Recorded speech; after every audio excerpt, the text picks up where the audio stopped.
Kalights, bakit may lugi kapag ang wire na ginamit natin sa isang appliance kagaya dito, aircon, ay manipis o maliit yung wire? At magkano ang nalulugi dahil sa maliit na wire na ginamit mo? Yun ang ating topic ngayon. Pag-usapan natin yan. Let's go!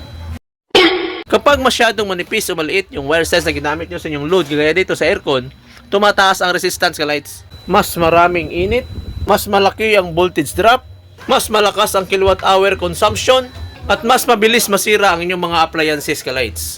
Kaya bibigyan ko kayo ng computation para malaman nyo kung magkano nawawala sa inyo. Kaya ito, magko-computation tayo. So sample natin yung aircon, diba? So yung ating appliances na gamit ay aircon, ECU. Ano naman nga sa ballpen natin? ECU, klaro ba dyan? Yan, na may 1,000 watts na lang para sirado sa 1,000. Na ano lang yan eh, 746 watts lang yan dahil 1 horsepower, pero 1,000 natin. At dapat ang wire dyan, ang wire dapat dyan talaga ay 5.5 mm squared or number 10. Yan dapat ang wire. Pero ginamit halimbawa lang to, ginamit mong wire 2.0 mm squared or di kaya number 14, parehas lang yan. Halimbawa ganon.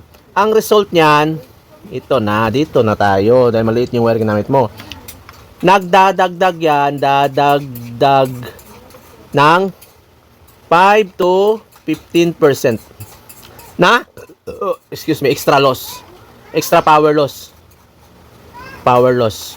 So kung i-convert natin yan sa kilowatt hour, yung 5 to sa wattage pala, yung 5 to 15% nasa ano yan, 50 to 150 watts, no? Nawawala o nadadagdag sa inyo. Ito yung computation yan. I-convert natin yan sa kilowatt hour. Pero alam niyo na sa ating lungsod meron tayong 12 pesos, no? Sa amin 12 pesos kilowatt hour, no? Per kilowatt hour. So ito yung computation yan. Computation yan. Convert natin, unahin natin yung 50 watts. So 0.05, no? Kilowatt hour. Dahil na-convert na. So i-multiply natin. Halimbawa lang 8 hours natin ginamit. 8 hours times 8, ha? So ang sagot niyan 0.4 kilowatt hour. Di ba? 0.4 kilowatt hour per day. Ito sagot niyan. So ngayon naman, pag makuha mo na yung 0.4 kilowatt hour, i-multiply mo siya sa 12 pesos. So pag multiply mo sa 12 pesos niyan, ang sagot niyan 4.80 per day. So 4.80 per day. So i-times mo yan sa 30 days. So ang 30 days niyan, no, 4.80 times 30 days sa isang buwan, ang sagot niyan 144 buwan. So may 144 na. Sa 50 watts pa lang yan. Halimbawa naman, kung 150 watts kasi aabot siya ng 150. Kakonvert natin agad yung sagot. 432 buwan. Yan ang madadagdag sa konsumo mo. Kung sa aircon pa lang, meron ka lang 1,000, sana bayarin dati is 600, madadagdag pa to dahil maliit yung wire na ginamit mo. So magiging 1,000 pesos na ang iyong monthly dahil sa wire size na ginamit nyo. Alright, sana naintindihan nyo, kalights. At kalights, iba pang lugi na mas malala, maagang pagkasira ng ref, aircon motor, umiinit na ang outlet at breaker, panganib ng sunog, mas mahal na repair kaysa tamang wire. At kalights, mali sa wire, ganito yung lugi mo. Halimbawa, manipis na wire ang ginamit mo, 150 to 500 per buwan ang lugi.